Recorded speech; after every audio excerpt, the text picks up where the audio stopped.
Hi friends, welcome to my channel. இன்றைக்கி நம்ம என்ன பார்க்க போகிறோம் அப்படின்னா, பாலிட்டியோட ஆர்டிகல்ஸோடைய ஷார்ட்கட்ஸ் நம்ம வந்து பார்த்துட்ருக்கோம்.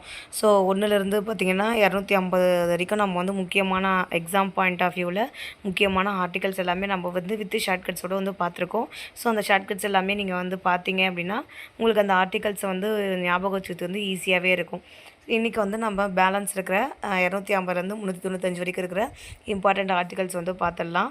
ஸோ அதில் பார்த்திங்கன்னா ஃபஸ்ட்டு பார்த்திங்கன்னா உங்களுக்கு 262 அதாவது 262 அப்படின்றது தான் பார்த்திங்கன்னா ஒரு இம்பார்ட்டண்ட்டான ஆர்டிகல். 262 என்ன சொல்லுது அப்படின்னா நதிநீர் சிக்கல் சட்டம் தான் சொல்லுது. ஓகேங்களா?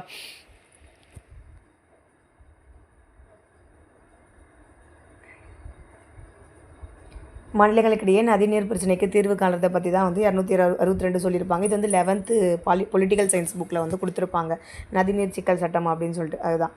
ஸோ அப்போ 262 அப்படின்னா வந்து நதிநீர் சிக்கல் ஒன்றும் இல்லை. நதினது ஆறு தானே, அப்போது 2 கரைங்களுக்கு நடுவில் ஆறு வந்து ஓடிட்டுருக்கு அப்படின்னு ஆகுச்சுங்க. 2 கரைக்கு நடுவில் ஆறு வந்து ஓடிட்டுருக்கு. அதுதான் வந்து ஷார்ட்கட் 262. ஓகேவா? ஸோ அப்போ நதிநீர் சிக்கல்னாலே நதினாலே எப்படி ஓடும், 2 கரைக்கு நடுவில் தான் நான் பண்ணணும் ஆறு வந்து ஓடும் அப்படின்ற மாதிரி ஞாபகம் வச்சுக்கலாம். ஓகேங்களா? ஸோ அடுத்த ஷார்ட்கட் பார்த்திங்கன்னா 268, 69, 70 இது வந்து முக்கியம். இதுவும் பார்த்திங்கன்னா ஸ்கூல் புக்கில் வந்து கொடுத்துருப்பாங்க. ஓகேங்களா? ஸோ 68 அப்படின்றது என்னென்னா இது ரெண்டும் பாருங்கள், 68, 69 ஒரே மாதிரி வரும். மத்திய அரசு தான் விதிப்பாங்க.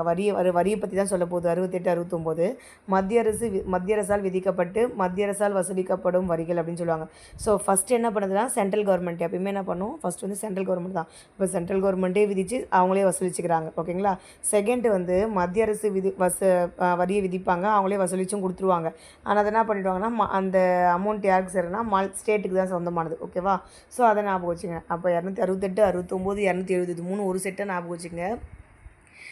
வரி தான் வரப்போகுது. ஃபஸ்ட்டு எல்லாமே சென்ட்ரல் கவர்மெண்ட் தான். அவங்க வரியை பொறுத்த வரைக்கும்னா 68, 69 ரெண்டுமே விதிக்கிறதும் வசூலிக்கிறதும் மத்திய அரசு தான். ஆனால் ஃபஸ்ட்டுன்றதுனால மத்திய அரசுக்கே சொந்தமானது. ரெண்டாவது பார்த்திங்கன்னா மாநில அரசுக்கு வந்து சொந்தமானது. அடுத்தது 270 பார்த்திங்கன்னா மத்திய மாநிலங்களுக்கிடையே பகிர்ந்தளிக்கப்படும் வரிகள் அப்படின்னு சொல்லியிருக்காங்க. இங்கே பாருங்கள், பகிர்ந்தனானது ஷேர் பண்ணி கொடுக்குறது. கண்டிப்பாக ஷேரிங்னு இருந்தாலே அங்கே என்ன வரும், கடைசியில் பிரச்சனையும் ஆகி அது போய் 7 தான் முடிஞ்சிடும். ஓகேங்களா? ஸோ அப்போ 270 அப்படின்னாலே ஷேரிங்னாலே 7 தான் போய் முடிஞ்சிடும். அப்போ 270. ஓகேங்களா? ஷேரிங்னா பகிர்ந்தளிக்கிறது. அடுத்தது 275 பார்த்திங்கன்னா ஒரு முக்கியமான ஆர்டிக்கல் தான். மாநிலங்களுக்கு மத்திய அரசு வழங்கும் மானியம். ஓகேங்களா? ஸோ இப்போ எல்லாத்துக்குமே என்ன பண்ணுவாங்க, சென்ட்ரல் கவர்மெண்ட் வந்து எல்லா ஸ்டேட்டுக்கும் குறிப்பிட்ட மானியம் வந்து கொடுப்பாங்க. ஸோ அதை பற்றி சொல்கிறது தான் பார்த்திங்கன்னா 275. ஸோ எப்பயுமே மத்திய அரசு 100% மானியத்தை கொடுக்குமானா கொடுக்காது. 75% மானியத்தை தான் வந்து ஸ்டேட்டுக்கு வந்து கொடுக்குது அப்படின்றது தான் ஷார்ட்கட். ஓகேங்களா? ஸோ அப்போது சென்ட்ரல் கவர்மெண்ட் எவ்வளோ மானியத்தை தான் கொடுப்பாங்க, ஸ்டேட் கவர்மெண்ட்ஸுக்கு வெறும் 75% தான் வந்து கொடுப்பாங்க. அப்படின்னா முக்கால்வாசி தான் மானியம் வந்து கொடுக்குது அப்படின்ற மாதிரி ஞாபகம் வச்சுக்கலாம். அடுத்தது 280 வந்து நிதி ஆணையம் அப்படின்றது வந்து நம்ம 10th அரசியலமைப்புலேயே படிச்சுட்ருக்கோம். ஸோ அப்போ 280 படி தான் பார்த்திங்கன்னா குடியரசுத் தலைவர் என்ன பண்ணுவார், நிதி ஆணையத்தை வந்து 5 வருஷத்துக்கு ஒரு டைம் வந்து அமைப்பார். ஓகேங்களா? அடுத்தது 300A சொத்து, அது சொத்துரிமையை பற்றி சொல்கிறது அப்படின்றதும் நமக்கு தெரியும். ஓகேங்களா? ஸோ இதுவும் ஒன்றும் பிரச்சனை இல்லை. 44வது சட்ட திருத்தப்படி பார்த்திங்கன்னா 300A வந்து கொண்டு வந்து வச்சுருப்பாங்க அப்படின்னு சொல்லிட்டு நம்ம பாக்ஸ்லேயே வந்து படிச்சிருப்போம். அடுத்தது 312 அப்படின்றது வந்து என்ன சொல்லுது அப்படின்னா, அந்த இப்போ ராஜ்யசபா பாராளுமன்றத்தில் பார்த்திங்கன்னா உங்களுக்கு 2 இருக்கும். கரெக்டுங்களா? ராஜ்யசபா, லோக்சபா அப்படின்னு சொல்லிட்டு 2 இருக்கும். இந்த ராஜ்யசபாக்குனே ஒரு ஸ்பெஷல் ரைட்ஸ் இருக்கும். அதுதான் என்னென்னா, இந்த ஆல் இந்தியா சர்வீசஸ் அதாவது IAS, IPS மாதிரியான இந்திய ஆட்சி பணிகளை உருவாக்குற அதிகாரம் யாருக்கு இருக்குன்னா ராஜ்யசபாவுக்கு தான் இருக்குது. இது வந்து ஒரு ஸ்பெஷல் ரைட்டு. ஓகேங்களா? ஸோ அப்போ ராஜ்யசபாக்கே உரிய ஒரு ஸ்பெஷல் இது அப்படின்னு கேட்டிங்கன்னா இந்த 312 ஆர்டிக்கல் தான். ஓகேங்களா? ஸோ என்னென்னா IAS, IPS இந்த மாதிரியான பணிகளை உருவாக்குற அதிகாரம் யாருக்கு இருக்குதுன்னா ராஜ்யசபா. அந்த அதிகாரத்தை பற்றி சொல்கிறது தான் இந்த 312 ஆர்டிக்கல் அப்படின்றது. ஸோ அப்போது நம்ம IASஓ இல்லை IPSஓ ஆகணும்னா 3 வேளையும் சாப்பிட்டு தூங்காமல் 12 ஹவர்ஸ் நம்ம தூங்காமல் படிக்கணும் அப்படின்றது தான் ஷார்ட்கட். ஓகேங்களா? ஸோ அப்போ IAS, IPS ஆகணும்னு நினைக்கிறவங்க 3 வேளையும் நல்லா சாப்பிட்டு தூங்கிட்டே இருக்காமல் 12 ஹவர்ஸு தூங்காமல் படிக்கணும். அப்போ தான் வந்து IAS, IPS ஆக முடியும் அப்படின்றதான் வந்து ஷார்ட்கட்டு. அடுத்தது நமக்கு தெரியும் 315லேருந்து 324 வரைக்கும். இங்கே பாருங்கள், 315லேருந்து 323 வரைக்கும் வந்து எதை பற்றி சொல்லணும்னா நமக்கு UPSC பற்றி தான் சொல்லும். ஓகேங்களா? ஸோ 315லேருந்து 323 வரைக்கும் UPSC, 24லேருந்து பார்த்திங்கன்னா தேர்தல் ஆணையம் வந்து ஸ்டார்ட் ஆகிடும். ஓகேங்களா? ஸோ இது நல்லா ஞாபகம் வச்சுக்கணும்.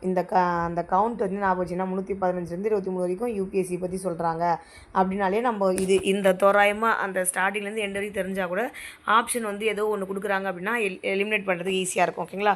ஸோ அப்போ 315னது மத்திய மாநிலங்களுக்கான அரசு பணியாளர் தேர்வாணையங்கள். ஓகேங்களா? அரசு பணியாளர் தேர்வாணையத்தை பற்றி சொல்கிறது தான் என்னது 315. ஓகேங்களா? எப்பயுமே பார்த்தீங்கன்னா அரசு பணியாளர் தேர்வாணையம் எப்படி இருக்கும், சுதந்திரமாக தான் செயல்படும். அதில் வந்து அரசியல் தலையீடு எதுவுமே இருக்காது. கரெக்டுங்களா? ஸோ அது வந்து ஒரு தன்னாட்சி அமைப்பு தான். அதனால தான் சுதந்திரமாக செயல்படும் அப்படின்னு நான் போச்சுங்க. அப்போ 15 சுதந்திர தின விழா. அதனால் 15 எப்பயுமே அரசு பணியாளர் தேர்வாணையம் எல்லாம் பிடிக்கும், சுதந்திரமாக செயல்படும். அரசு பணியாளர் தேர்வாணையம் வந்துட்டாலே 300 சில்லறல் தான். தேர்தல் ஆணையம், அரசு பணியாளர் தேர்வாணையம் இது எல்லாமே 300 சில்லறல் தான் வரும். அப்போ செகண்ட் இருக்க அந்த 2 நம்பர்ஸ் மட்டும் நம்ம வந்து ஈஸியாக வந்து ஞாபகம் வச்சுக்கலாம். ஓகேங்களா? ஸோ அடுத்தது என்ன கொடுத்துருக்காங்கன்னா 316 பார்த்தீங்கன்னா தேர்வாணையத்தினுடைய உறுப்பினர்களுடைய நியமனம் பதவி காலத்தை பற்றி சொல்லுது.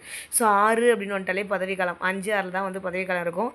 ஸோ அதனால் 6ன்னு வந்துட்டாலே பதவி காலம். 7 பார்த்தீங்கன்னா அந்த இப்போ அரசு பணியாளர் தேர்வாணையத்தினுடைய உறுப்பினர்களுடைய பதவி நீக்கத்தை பற்றி தான் சொல்லியிருப்பாங்க. ஓகேங்களா? எங்கள் பதவி நீக்கன்றது வந்து விட்டுட்டுருக்காங்க. ஓகேங்களா? அப்போ பதவி நீக்கினாலே நமக்கு என்னது 7 தான். ஓகேங்களா? ஸோ ஒருத்தருடைய பதவி வந்து நீங்கிருச்சு அப்படின்னு சொன்னாலே அவர் என்ன ஆகிடுவார், 7 ஆகிடுவார் அப்படின்னு கூட ஞாபகம் வச்சுக்கலாம். 7 7.5 இல்லை 7 எப்படி வேணால் ஞாபகம் வச்சுக்கேன். அடுத்தது 308 வந்தாலே நம்ம என்ன சொல்லியிருக்கோம், டேர்ம்ஸ் அண்ட் கண்டிஷன்ஸ். 8 கட்டுப்பாடு லைசன்ஸு, அப்போ கண்டிஷன்ஸ் வரணும்னு சொல்லிட்டோம். அப்போ கண்டிஷனாலே அவங்களுக்கான கட்டுப்பாடுகளை பற்றி சொல்கிறது தான் பார்த்தீங்கன்னா 318.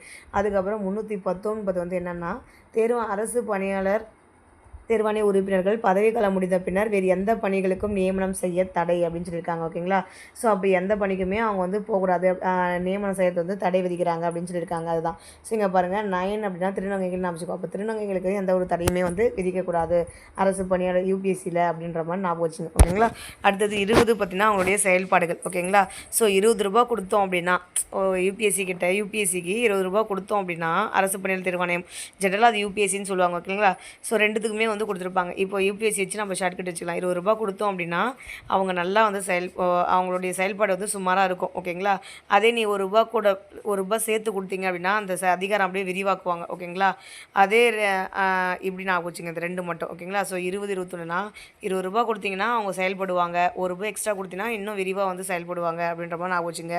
அடுத்தது செலவுகள் அப்படின்னாலே செலவு பண்ணிவிட்டு டூடு விட்டுருவாங்க. ஓகேங்களா? செலவு பண்ணிவிட்டு டூடு விட்டுருவாங்க அரசு பணியாளர் தேர்வாணையம் அப்படின்ற மாதிரி ஞாபகம் வச்சுங்க. அடுத்தது பார்த்திங்கன்னா 23 வந்து அவங்களுடைய அறிக்கைகள். ஃபைனலாக எவ்வளோ செலவாச்சு அப்படின்னு சொல்லிட்டு என்ன பண்ணுவாங்க, அடுத்தது அறிக்கை விட்டுருவாங்க. ஓகேங்களா? இதுதான் வந்து அரசு பணியாளர் தேர்வாணையத்தை பற்றி சொல்லுது. ஓகேங்களா? அப்போ 315னா அரசு பணியாளர் தேர்வாணையம் எப்பயுமே இருக்கும், சுதந்திரமாக செயல்படும். 16 6 பதவி காலம். 17 அப்படின்னாலே அவங்களுடைய உறுப்பினருடைய பதவி நீக்கம்னாலே 7 ஆகிடுவாங்க. 18 லைசன்ஸ், அப்போ கட்டுப்பாடுகள் வந்துடணும்.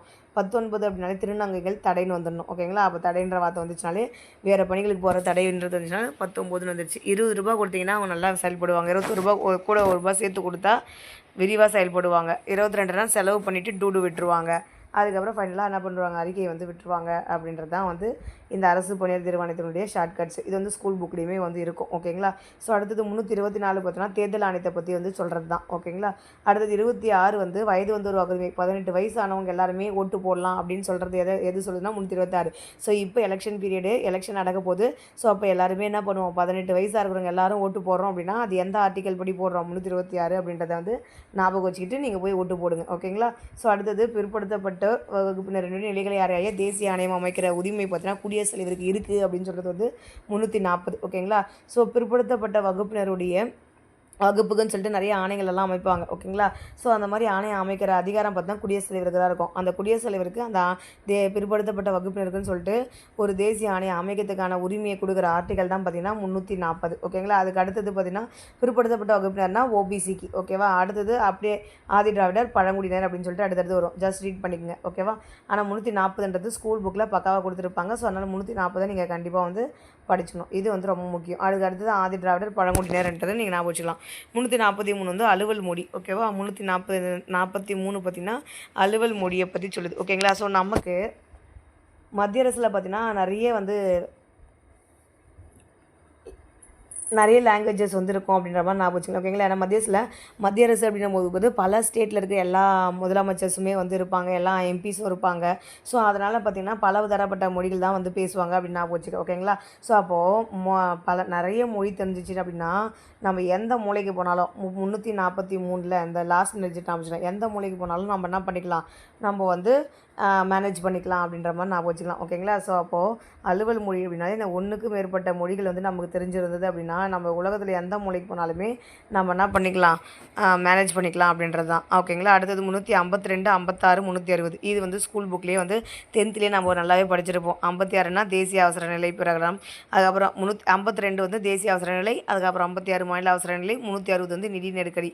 ஸோ இது எல்லாமே தெரிஞ்சது தான், இது ஒன்றும் பிரச்சனை இல்லை. அதுக்கப்புறம் 68 வந்து அரசியலமைப்பு சட்டத்திருத்தத்தை பற்றி சொல்லியிருப்பாங்க, இதுவும் எல்லாருக்குமே தெரிஞ்சது தான் ஓகேவா. அடுத்தது 370 வந்து ஜம்மு காஷ்மீருக்கான சிறப்பு அதிகாரம் அப்படின்னு சொல்லியிருப்பாங்க ஓகேங்களா. ஸோ 370 அப்படின்றது வந்து சிறப்பு அதிகாரம் 370 வரும். பார்ட் என்ன வரும்னா இது ரெண்டுத்தையும் படிக்கணும்னா 21 ஓகேங்களா. ஸோ பகுதி என்னது 21வது பகுதி வந்து சொல்லும் ஓகேங்களா. ஸோ அப்போ ஜம்மு காஷ்மீருடைய சிறப்பு அதிகாரத்தை பற்றி சொல்கிற ஆர்டிக்கல் வந்து 370, அதனுடைய பகுதி என்னென்னா 21 ஓகேங்களா. ஸோ 21 அப்படின்னு சொல்லிட்டு வரும் இது. ஆனால் இப்போதைக்கு இல்லை, இப்போ வந்து இல்லை, 2019 பார்த்திங்கன்னா அந்த சிறப்பு அதிகாரத்தை வந்து எடுத்துட்டாங்க ஓகேங்களா. ஸோ இது வரைக்கும் தான் பார்த்திங்கன்னா நமக்கு ரொம்ப இந்த இம்பார்ட்டண்ட்டாக இருக்குது ஓகேங்களா. ஸோ 250 உங்களுக்கு 395 வரைக்கும் இருக்கிற இம்பார்ட்டண்ட் ஆர்டிகல்ஸ் வந்து இவ்வளோ தான் ஓகேங்களா. ஸோ இந்த ஷார்ட்கட்ஸ் எல்லாமே ஒரு டைமுக்கு 2 டைம் நீங்கள் கேட்டுட்டு நீங்கள் சொல்லி பார்த்துக்குங்க. அதுக்கப்புறம் ஆப்ஷனாக பார்க்கும்போது உங்களுக்கு ஈஸியாகவே ஞாபகம் வந்துடும் ஓகேங்களா. ஸோ இந்த ஷார்ட்கட்ஸ் உங்களுக்கு பிடிச்சிருந்துச்சுன்னா நம்ம சேனலை சப்ஸ்கிரைப் பண்ணுங்கள், இந்த வீடியோ உங்கள் ஃப்ரெண்ட்ஸுக்கு ஷேர் பண்ணுங்கள். Thank you friends.